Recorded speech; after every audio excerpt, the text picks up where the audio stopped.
Vendredi prochain, donc, la mine de calcaire de la Solvay, à Maxéville, va fermer et avec elle va disparaître un petit morceau du paysage de l'agglomération nancéenne. Le TP Max, transport aérien de Maxéville, ces petits wagonnets qui, sur 18 km, relient la mine à l'usine de traitement de Dombasle. Cette installation existe depuis 1925. Elle sera remplacée par le chemin de fer qui reliera la nouvelle carrière qui sera installée à Pagny-sur-Meuse à l'usine de Dombasle. Les wagonnets seront livrés aux ferrailleurs.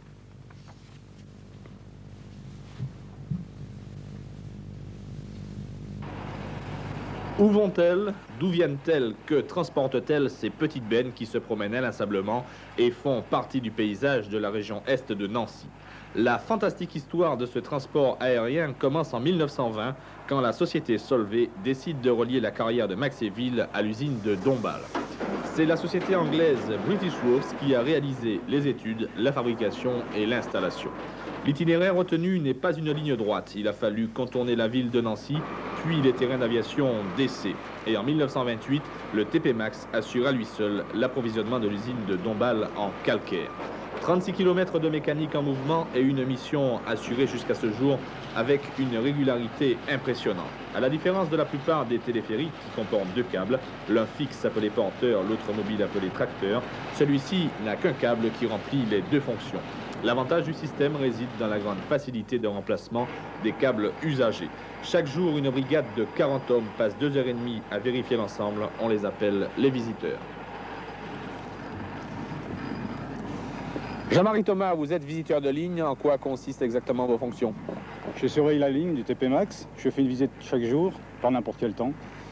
Et j'assure la surveillance de tout ce qui est boulonnerie, poulie, à changer. Chaque pylône a son bruit anormal. Je détecte. Et s'il y a quelque chose d'anormal, je monte au pylône pour voir ce qui se passe. Depuis combien de temps vous faites ce métier-là et quelles sont les conditions qu'il faut remplir pour être visiteur de ligne? Alors, ça fait 5 ans que je fais ça. Il faut avoir une bonne ouïe, un bon œil, une bonne condition physique. Parce que par n'importe quel temps, il y a quand même du crapahut par ici. Le TP Max détient 4 records. Record de longévité, c'est le plus ancien transporteur aérien encore en service. Record de longueur, c'est le plus long jamais construit en Europe. Record de disponibilité, 2 immobilisations en 60 ans de service. La première en 1948, la seconde en 1983 sur rupture de câble. Enfin, record de sécurité, aucun accident corporel à déplorer en 60 ans de service. Efficace, économique, souple, performant, avec ses 865 bennes d'une capacité de 900 kg, soit 4000 tonnes de calcaire transportées par jour, par-dessus la vallée de la Meurthe, les voies de chemin de fer, 2 autoroutes, 2 nationales et 23 chemins départementaux, le TP Max à 60 ans. En fait, c'est la disparition de la carrière qui entraîne la disparition du transporteur aérien. La carrière qui est en activité depuis 60 ans a fourni pendant cette période-là le calcaire à l'usine et il a été acheminé par cette installation tous les jours, toutes les nuits, 52 semaines par an. Alors cette installation va disparaître du paysage, par quoi elle sera remplacée pour alimenter l'usine?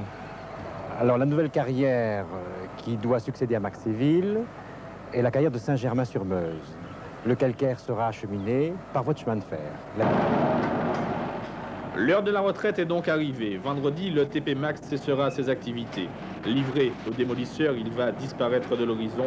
Une page d'histoire sera ainsi tournée. Aucune inquiétude pour le personnel qui a été entièrement reclassé.